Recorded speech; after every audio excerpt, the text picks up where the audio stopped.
What's going on, Clippers fans? Jonathan Timm here, back with another offseason video for you guys, and I have a familiar face to unveil for you all today. He's a second-team All-Great Lakes Summer Collegiate League shortstop from a year ago. He's now a three-time Clipper, the all-time leading Clipper in triples and stolen bases in a single season. And you may recognize him primarily from his walk-up song at the plate. It is the one and only Stoney Smith from Chattanooga, Tennessee. Stoney, how are you today? How are the winter months treating you? How's life? Um, I'm good. The winter months in Tennessee aren't too bad. It's usually about 40 to 50, so it's not too bad. Man, that's awesome. It's way better than the 20s and 10s here in Wisconsin, and I'm sure Michigan's getting the snow and then some. But without Yeah. further ado, let's dive right into the content. So, first off, I'm sure a lot of fans and viewers are curious to know the backstory behind your walk-up song. It's the Lion King theme song, and any Clipper fan who's gone to a game will know when that comes on, you're up to bat. So, I mean, all players get to choose their own walk-up music, but why that? Why the Lion King? Let's hear the story. So actually in high school, one of my good friends had the walk-up song and I liked it. And then coming into the summers playing with the Clips, I needed one and I was like, why not? We'll roll with it. Piggybacking the teammates. All right. Yeah. And nothing wrong with that. I mean, you've clearly rocked that song, and it's been a staple now of Clipper culture. And speaking of Clipper culture, this is year 3 for you. I was a little bit surprised when I heard your name coming back. I mean, we've had multiple Clippers return for multiple years in the past, but this is now your third year. What influenced you the most to spend the summer of 24 in Muskegon yet again? Well, I love Muskegon. Pete and Walt take a lot of care of us. They take good care of us. And then the coaches, built a really good relationship with all three of the coaches, and it just felt like the right thing to do to come back. Yeah, and you had the great play to go along with it last year. Of course, your 25 stolen bases and 3 triples are a single season Clipper record, but you hit 295 as well, an incredible on base percentage. And on that mark, you may have set a record for getting hit by a pitch. I believe it was 4 of the first 5 games you were getting beamed, but you would still get up and shrug it off. Is there a certain strategy that you take every time you get hit by a pitch, or is that something that by now you're just totally accustomed to? Well, no, I know with 2 strikes, I'm just trying to get on, and when they hit me with 2 strikes, I'll kind of jog down the first base laugh, and then I'll look at Coach Fleener, and I don't know, it's just something that tends to happen all the time. So pretty You think you're custom, maybe a target out there for opposing pitchers? I guess. Hey, as long as you get on base, it's only pretty if it doesn't work. So you mentioned Coach Fleener and your relationship with him. Now, you got the privilege of not only getting to be coached by him at the summer collegiate level, but over at Chattanooga Tech as well, the JUCO school. So what's that like playing for Coach Fleener on 2 different platforms, one during the spring and then second during the summer?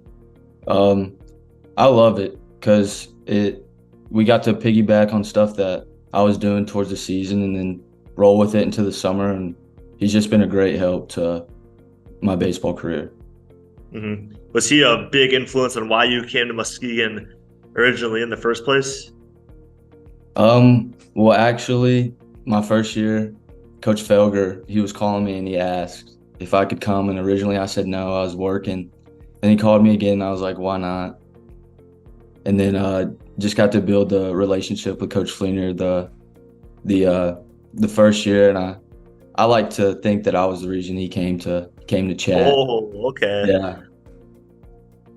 Wow, that's a nice one there. Bring coaches with you to the college level as well. See, usually it's players go for the coaches, but you never hear of coaches going for players. I'll have to run that one by the Fleeing Machine sometime.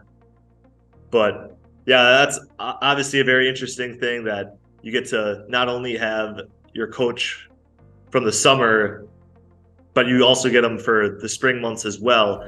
But the Chattanooga days are behind you. You're now attending Cumberland University, the NAIA school with an incredible baseball program. And I mean, how is the season going? I mean, it's only the fall and winter months, but spring's coming up soon and baseball will be in full swing. So how's that transition period going for you in switching schools and now developing your skill with the new program? It's been really good. I came in and there's great senior leadership, which I think is really important for transfers coming in. So I got to build some good relationships with them, and then I think we got a really good team, and I think we'll be able to compete for a national championship. Yeah, and certainly Clipper Nation will keep their eyes peeled and keeping tabs on how Cumberland ends up doing this year.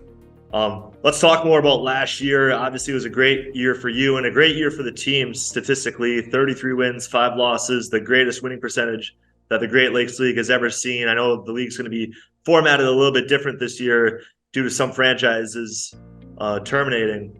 But what impressed you about last summer the most? What were some of your maybe top experiences and moments, and just overall run us down from some of your top memories from last summer?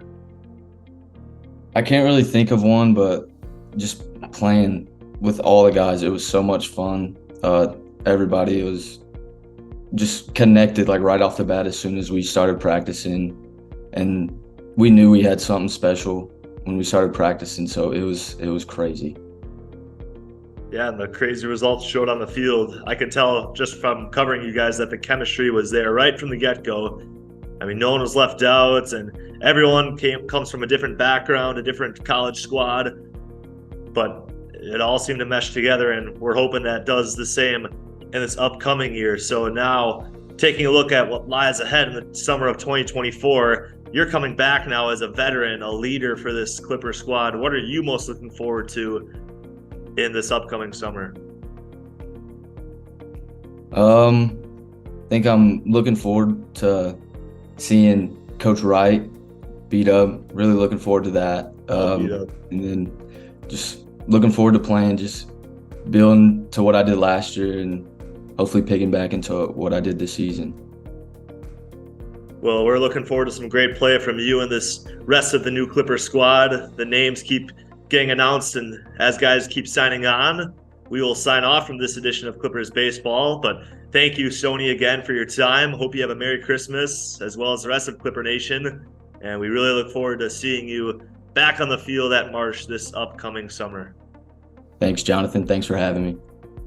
Yeah, and of course, Clipper fans, keep following us on social media. Again, guys are getting signed left and right, and schedule will be released soon. And be sure to look at the Great Lakes Summer Collegiate League website for more updates on the league as a whole. So again, thank you all Clipper fans for tuning in. And as always, we will see you next time.